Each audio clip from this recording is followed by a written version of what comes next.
60 for it, but where there are some long straights, it normally goes pretty well, like Silverstone. But don't ignore Sam, because he's pretty quick in that car and will be worth watching. John Wilcox has been racing for many, many years, a stalwart BMW enthusiast. Used to race in the BMW Car Club Challenge before going up against alternative manufacturers in what you might call classic touring car type categories, of which I suppose this falls into that general remit. And he's the man on pole position. You've got Dean Spur with his Rover 220 Turbo Coupe there, still carrying the good old Rover Sport livery from when those cars had their own one-make championship in the mid-1990s. The 220 took over from the 216 that had taken over from the Turbo Metro, and although they didn't really give hugely exciting racing, they were always well promoted, the Rover Turbo days. And Dean Spur in one of those cars, then making his way now towards McLaren with Ian Clark's Cologne liveried Capri lower back on the grid. Quite a few of these cars representatives of one-make championships, the Rover 220 Turbo being one. You've got the pink Renault 5 Turbo there of Oliver Davis, which came out of the Renault 5 GT Cup. That was a very, very good championship in the mid-1980s. Jonathan Palmer having won the first race for those cars when he drove the guest car at Thruxton for the first race. But 86, 87, 88 were, I think, the best years of Renault 5 Turbo racing. Some tremendous grids, very, very good racing it delivered. The Honda CRX of Gareth Broadbent, another car that had its own one-make series that Patrick Watts, amongst others, had great success in and was a champion. And a number of the cars in Class F here, because the classes are based on engine size other than Class F, they are from the Gaz Shocks Production BMW Championship. That's another series that delivers full grids and very close racing. Right, 20 minutes then are ahead of us for the first of two Toyo Tyres Racing Saloons races. They qualified yesterday. They've been kicking their heels a bit today, but they get their two races in pretty quick succession. And the way that they've lined up at the front of the grid, the two BMWs, allow Stacey Vickers, getting rather hot in the Mazda because he's got his door wide open again, and Wayne Howlett a chance possibly to squeeze between the two. So get your I Spy book of cars at the ready, because there's one of just about everything out there from different manufacturers. The Renault 5 Turbo being coaxed up onto its correct grid position. Richard Ibrahim will line up alongside in the Alpha 33. Ken Lark's Vento, I should say, the ex-William Black Volkswagen Racing Cup Championship winning car slots into place now near the back of the grid. The green flag is waved then, so 20 minutes for the Toyo Tyres Racing Saloons about to get underway, because in a moment the lights will go red.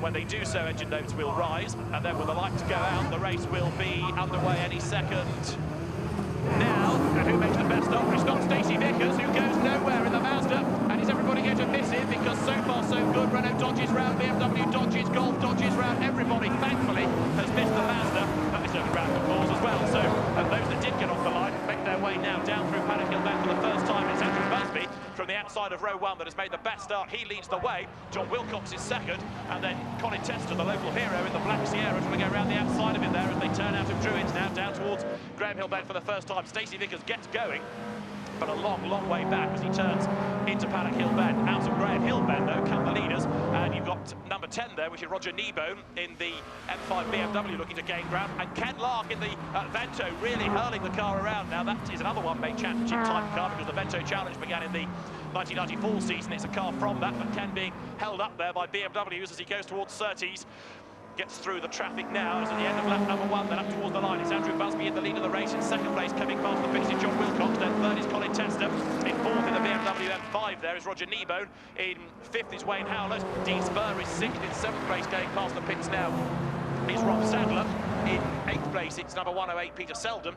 And then in ninth, you've got 126, Sam Clark, who I still think is going to be a man to watch as this race wears on. In 10th place is John Payne with the Chrysler Sunbeam going out of Druids now. But the two leading BMWs then head towards Graham Hill Bend. We've not really seen a lot of Andrew Busby in the championship, or in the series, I should say, this year. But he's making his presence felt now, because he leads with John Wilcox second. Stacey Vickers, I was standing in the pit lane just opposite where his car was. I thought any moment we're going to have a Golf or something land in the pit lane, because it was a phenomenal. You saw it from your vantage point up in the tower, but he's absolutely got that. It was just a little stuck starter motor, I think. The starter just wouldn't turn the engine over, but once he'd installed it. But now he's absolutely flying. Where's he going to finish? In the top three, do you reckon? Top six, I would go for. Certainly, flying. Yeah, absolutely. And as you say, it was a remarkable avoidance by everybody. As you were saying that, we just had a replay on Fan TV seeing how close cars had come. Right, so at the end of the opening lap, Stacey Vickers went through in 28th place. And let's see what further progress can be made from there. We seem to have lost John Payne into the pits, which is now when you're going to tell me whether it's a Talbot or a Chrysler Sunbeam. But it was in the pits yesterday, went to the paddock, and it's coming towards you now. That's why he's come into the pits, so I can tell you that the badge on the front is a Lotus badge. Right. And I don't see any other evidence of any kind of identification on it, David. I'm sorry. Right, let's make it a Talbot Sunbeam Lotus then. Well, I'm just walking towards it, but it could be a Chrysler or a Talbot, can it? Yeah. Okay. Well, we'll carry on with the race, David. I'll get back to you on this important point, because the car is a retirement. I'll find out in a moment. Okay. Back to you in a moment. Right, leaders then with a new order, because as you were talking for the pits, John Wilcox has found a way through. He heads the way, and he's coming now through Clark Curve. So the redoubtable John Wilcox leads the way. Really wide line out of Clark Curve there. So does it work for him? I think it does. He's pulling clear of Andrew Busby now. And then in third place, Roger Kneebone here. I think possibly if he can get close enough now, Kneebone might try and elbow his way up a place as they go towards Druids. In fourth place, you've got Wayne Howland, then Colin Tester is fifth. Dean Spur is, dare one suggest, being spurred on by the BMWs behind him, of Rob Sadler and then Peter Selden. Peter, another experienced BMW racer. Right, here comes Stacey Vickers then, who heads his flock over the line. Stacey was 28th, he's now 19th, really carving his way through the traffic. The next target is going to be Ken Lark's Vento. When you're ready, David, have you got a moment or three? Please. Right, okay. It is, although he's got a Talbot patch on his overalls, it is a Chrysler. It's a very early Chrysler, he says. Right. Point one. Point two is the big end he thinks he's got. Oh dear. He reckons it's about a 1977 car. How much more information do you want? Is that enough? No, keep going. Well, when I saw Talbot on his on the patch on there, I thought that definitely means it's a Talbot. But no, it's a Chrysler. Okay, and I hope you've all written that down for future reference. But if the big end has gone, is that the end of him for race 2 as well? One would fear so. Well, yes, I don't think there's going to be time to replace the big end before the next race. Now, Sam Clark is going great guns here with the XJS, trying to find a way there past the Peter Selden BMW, going into Paddock. That didn't quite pay off. Don Hughes Golf scuttling along behind him. Leaders are heading down towards Graham Hill Bend. We've got still 15 3/4 minutes of the race to go. And now that he's hit the front, John Wilcox looking pretty strong here. As in second place, you've got the Andrew Busby M3. Roger Kneebone is dropping back a little bit into the clutches almost of Wayne Howland. It's BMW's first to fourth, fifth is Ford of Colin Tester, then the Rover sixth in the hands now of Dean Spur, and in a straight line Sam Clark in the XJS there, getting on the inside line, but he has to brake so much earlier for Surtees than the BMW does there in the hands of Rob Sadler, so I didn't quite pay off for him. So coming through the corner, the XJS now is being challenged by this rather impudent Volkswagen Golf GTI Mark 1 of Don Hughes, which comes up out of Clark Curve. As I said before the race started, it's a quick car that in Don's hands. Over the line now, this battle between Peter Selden and Rob Sadler goes through. Sam Clark thinks about the inside and then has to throw the anchor out much earlier for Paddock. So the car slows, the BMs pull away, the Golf gets almost into the boot of the Jaguar there, going through the corner. The BMWs, side by side, they're heading up the hill between Peter Selden and Rob Sadler, and on the inside line I think Rob's just going to keep the place, whereas the leader John Wilcox now is getting further and further away. Andrew Busby is a bit safer in second than he was. Roger Kneebone is third, and down to Graham Hill Bend comes this great scrap. Peter Selden staying ahead, but he runs wide there, goes onto the dirt coming out of Graham Hill Bend. Sadler is next, then Sam Clark tries to get the power of the Jaguar to come through. Yes, he's gained a place on the inside going into Surtees, and that time around he makes the car just wide enough to fend off the BMW of Rob Sadler. Don Hughes tries to join in as well. He has a look on the outside going up towards McLaren. It doesn't pay off for him, I'm afraid, and there's a good little battle lower down, isn't there, between the front-wheel drive Toyota Corolla, shades of Phil Dowsett in the British Touring Car Championship there, and Oliver Davis in the rather startling pink Renault 5 Turbo that's having a look on the inside going up now towards Surtees and up towards McLaren. These two are at the moment fighting over 18th and 19th places. Through they go up to the end of the lap in a moment, with Ken Lark in the Vento chasing after them. How's Stacey Vickers doing? Well, he's up to 15th place now. We're estimating a top 6 for him, and he's now 14th going into Paddock. Next target is Tom Murphy's Sierra Cosworth. Trouble is, it's all getting a bit more stretched out ahead of him. Yes, he's got 13 minutes still to go, but it's not getting much easier for him further up the road. Ahead of the Ken Lark Vento is this battle between Oliver Davis and number 106 there, which is the Toyota Corolla in the hands of James Carpenter, turning its way up towards the hairpin, but the leaders go through, 9/10 of a second between them. That time the gap was down just fractionally as John Wilcox started to lose a little bit of ground to Andrew Busby. In third place, Roger Kneebone, who is 8/10 of a second back now, so 1.7 comes the top 3 cars. Ken Lark there, going up to Surtees, making his move on the Renault 5 of Oliver Davis, but is there room enough for him on the inside? Yes, the Vento goes through. Ken normally to be found in his Corrado, but making the Vento go pretty well here now, so he split that little battle for the moment between Carpenter and Davis, and oh dear, the Renault is heading for the pit lane, and I had a horrible feeling that the Alfa Romeo 33 was heading for the pits, but it didn't. It just had a rather wayward line there. The two leaders, however, are tied together. Coming up towards McLaren, John Wilcox is ahead of Andrew Busby. So the two leading M3s turn their way through the corner. The all-white one is Wilcox, the one in the BMW Motorsport livery. the recreation is that of Andrew Busby, who comes across the line. Headlights on now, and looking very menacing in third as well is Roger Nebo in the M5 as they go past the pits.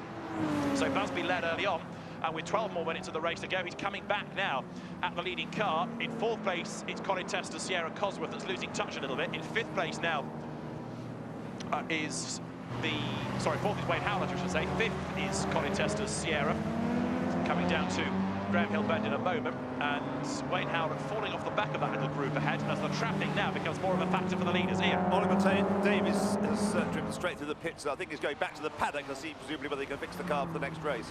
Okay, as Stacey Vickers has gained another place going into paddock. He's 11th now. Top 6, we reckon. Still possible, but it's not going to be easy. John Wilcox working his way through the slower cars. 72 Stephen Carter there being overtaken as he turns his way up through Clark Curve, and this lap has really gone Wilcox's way, bearing in mind that Andrew Busby was on his tail at the start of the lap. Now it's a big gap between the top two as they head over the line.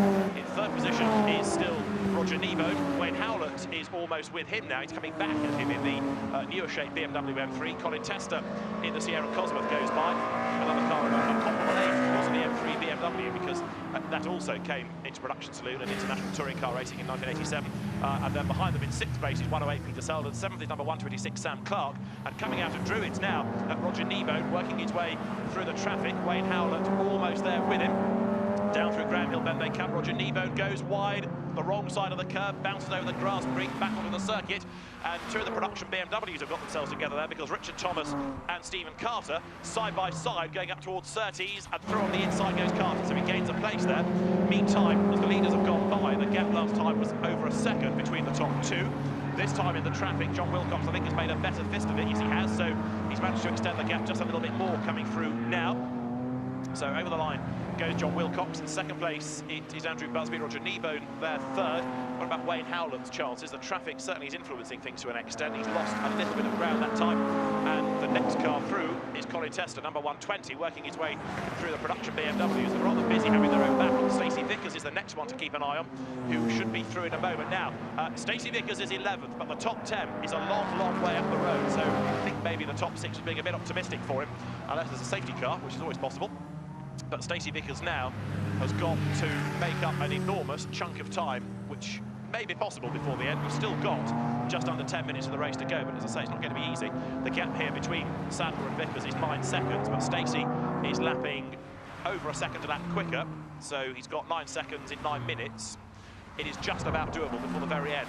Alfa Romeo update is that the 33 is in 18th place overall, metronomically soldiering on, as you would expect. The gap between the leaders is down to 0.8 of a second now, and Wayne Howlett, having done the absolute best of anybody in the race in Sector 1, is a bit nearer to the back now of the Roger Nebo M5 that gets sideways and goes into the gravel at the bottom of Paddock Hill, and he's going to come out the other side because he had the momentum. Although it's a heavy car, the M5, he's managed to dig his way through the gravel bed. Now, he has lost one place to Wayne Howlett. Is he going to lose another here to Roger Nebo, to Colin Tester, I should say? Roger Nebo then in fourth. Colin Tester is not going to get near enough, so that place won't change. Now Sam Clark getting on in the XJS, still in 7th position. Dean Spur's Rover, and then Don Hughes in the Golf tucked up behind him. Dean Spur runs a bit wide there, coming out of Druids. And Sam Clark in a very smart XJS, for the moment, is hanging on to 7th position. The race leaders are coming up towards the end now of lap number 12. With 8 3/4 minutes still to go. Past the pits now goes John Wilcox, who will lap the Alfa Romeo 33, so I would imagine this lap will be a bit slower as he just backs off to admire it as he goes past, thinking I should have bought one of those. Andrew Busby is in second place as he goes up towards Druids, and then a rather distant third, Wayne Howlett, but he has gained that place courtesy of the little error that was evinced by Roger Nebo when he went through the gravel at the start of the lap. Sam Clark 7th now, as he's made his way past the pits, and he's not lapping any quicker than those ahead of him, so I don't think he's going to be able to gain any more ground out of this. Stacey Vickers going through in 11th place. Now that time he took 2 seconds out of Rob Sadler's advantage, so that sort of pace is a lot more encouraging for the Mazda RX-7 as he goes up now to Druids, and a very sideways Sam Clark there in the XJS, having to really fight the car coming out of the hairpin. He managed to hang on to a very lurid slide, but he's got Dean Spur in the Rover now right up behind him, and then Don Hughes in the Golf has caught back up as well, so Sam Clark very nearly dropped it all there when he came out of Druids, heading up now towards Surtees, of course in a straight line. There are many straights here. He has got the pace to try to pull clear once again. Up now towards McLaren he goes. Dean Spur having a look up on the inside there, but couldn't really get his nose alongside to have a serious go coming into Clark Curve. We've got 7.5 more minutes of the race to run. The gap between the leaders is 0.8 of a second, and at the moment the race leader is about to come down to Graham Hill Bend with a bit more traffic ahead over the next few corners. So Wilcox leads Busby, then a big gap back to Wayne Howlett in 3rd place. The Kenlark Vento, starting way back on the grid, has now been lapped. That car, for some reason, isn't being timed. For whatever reason, it's being shown as 6 laps adrift, which I find rather hard to believe. But anyway, it is still circulating, and it should be making progress rather than being shown 6 laps behind. So I think there's a glitch in the timing system somewhere for that car, probably with its transponder not functioning properly. As the leaders now make their way up towards the end of lap number 14 now. 0.8 of a second it was between Wilcox and Busby last time. Looks less this time, but no, it's only up by 1/10 of a second in Wilcox's favour. 0.9 it is. Wayne Howlett's a bit lonely in his 3rd place now. He's not going to catch nor be caught, I don't think. Kenlark has gone through. Again, the car not being registered on the screen, so where it really is, who knows in classification terms now. Andrew Busby out of Druids then, the BMW M3s still 1st and 2nd, the original shape of M3, and now John Wilcox just having to sort his way past Dean Keeble's 318 IS that runs wide there, coming out of Graham Hill Bend, bounces over the curbs. A consequence of which is that the top 2 cars get past. John Wilcox has another BMW to try to negotiate. He's being held up a little bit now there by James Law in the green BM, so as soon as he can dispense with that, he can try to accelerate again. Wilcox has to go around the outside there, coming into Clark Curve, and Andrew Busby follows suit then, so the 2 race leaders come through still pretty much tied together. 0.9 of a second was the gap. Is it going to be less? It probably will be this time, given the way the traffic has influenced things. Yes, it's come down to 0.4 of a second now, heading in towards Paddock Hill Bend. In 3rd place, Wayne Howlett through in his M3. Now there goes Kenlark, who in real terms is chasing after 106. I reckon he's really 18th, Kenlark, behind James Carpenter's Toyota, but for whatever reason the timing system has failed to notice the Vento, but he's definitely still there, so he's not 6 laps adrift. He's still going strong. The leaders are into Graham Hill Bend now. John Wilcox looking a little bit ragged there as he carried a bit too much speed into the corner, gets away with it, but Andrew Busby in that 1st sector has pulled back 1/10 of a second and may well be even closer in the 2nd sector now as he heads now into McLaren, out of which there will be ahead David Ball's Gulf Livered orange over blue Jaguar XJS. So as the leaders now accelerate their way towards the end of lap number 16, we've got 5 more minutes to go. Wayne Howlett having to work his way through traffic as well. No matter what Andrew Busby does, you still get the feeling that John Wilcox is in charge here. John, very experienced BMW racer, heading now up to Paddock, turning his way to the corner every time Busby gets closer, so John is just going to clear once more. And as the race leaders have, as I say, now done 16 laps, 4 3/4 minutes of the race remain. Stacey Vickers' progress in the 11th placed Mazda. He was on the tail of Rob Sadler at the start of the lap, and I think he's going to be ahead of him this time. Yes, he is, so that puts Stacey Vickers, number 35 in the Mazda, the orange RX-7 that goes through now up into the top 10. The next target is Don Hughes in the white and yellow Mark 1 Golf. And given the way that Stacey qualified, he should be able, as soon as he gets onto the tail of the Golf, to work his way through. So the top 6 might be out of the question. Top 7 or top 8 should be possible.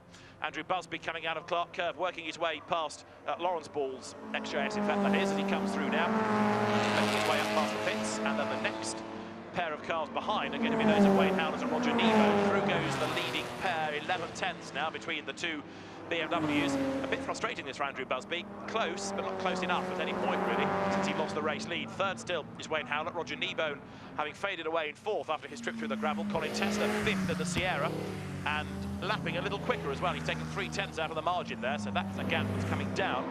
The next car through of note is going to be for 7th place Peter Seldon, 8th is Sam Clark, up into 9th now has gone Stacey Vickers, so 2 picked off in a lap there by the RX-7, and the Jaguar is going to be easy prey, I would have thought, to Stacey, who carries the momentum now going up to the hairpin at Druids. He's going to look for the inside line there, but it's a big car, the Jaguar XJS, and it's pretty well driven in Sam Clark's hands, so he's not going to find a way through on the inside line going into the hairpin. This is for 8th place now, and again Sam Clark really sideways coming out of the hairpin. He manages just to consolidate the line into Graham Hill Bend, so that traps the Mazda behind it for a moment. So Jaguar versus Mazda. There's a big TWR link here, Tom Walkinshaw having championed both of those cars in touring car racing, but the XJS keeps the RX-7 at bay, and we're getting a driving standards flag for somebody, the number of whom we're not being told about. Across the line have gone now the race leaders, with a second between Wilcox and Busby, and the sideways Sam Clark is coming now up towards the end of the lap. Stacey Vickers is on his tail, having a look on the outside line as they come towards the corner. Is he going to be able to get the run coming up past the pits? No, he's not. So over the line, Sam Clark goes through again on the power part of the circuit. That car just able to extend its advantage, but Stacey Vickers brakes very, very late going into paddock there. Almost got alongside the Jaguar. That didn't quite pay off for him, so his next opportunity will be at Druids, where he tries the outside line. He's going to get alongside. Can he drive all the way around the outside of the Jaguar? He's going to run out of road sooner or later. Stacey Vickers slots back in. No, he doesn't. He stays alongside, even on the grass there. And downhill they come, almost side by side. Stacey Vickers has the inside for Graham Hill Bend. He's all locked up. He's still alongside Sam Clark's Jaguar. And Sam Clark, for the moment, just stays ahead. And it's Roger Kneeburn, number 10, who was getting the driving standards flag. Right, OK, the man in, at the moment, 4th place. Now, Stacey Vickers, as they've gone up towards McLaren, he's having another go on the inside of the Jaguar. This time it's going to work, is it?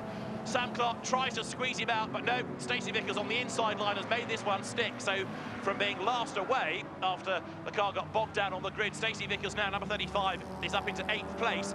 Is he going to be able to go any better than that? Although Sam Clark, to be fair, is fighting back as they come across the line, up now towards paddock, but because he has to brake so much earlier, given the weight of that car and the big engine that he has, so Stacey Vickers better under braking, able to pull away a little bit further now in 8th place. 9th is Clark, 10th is Spur.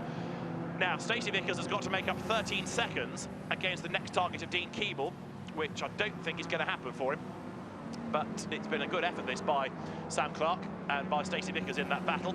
So down through Graham Hill Bend now comes Stacey Vickers. The race leaders, though, are together as they head up towards paddock this time. John Wilcox has got Andrew Busby right on his tail, and the gap was only a 10th of a second. We've had Ian Clark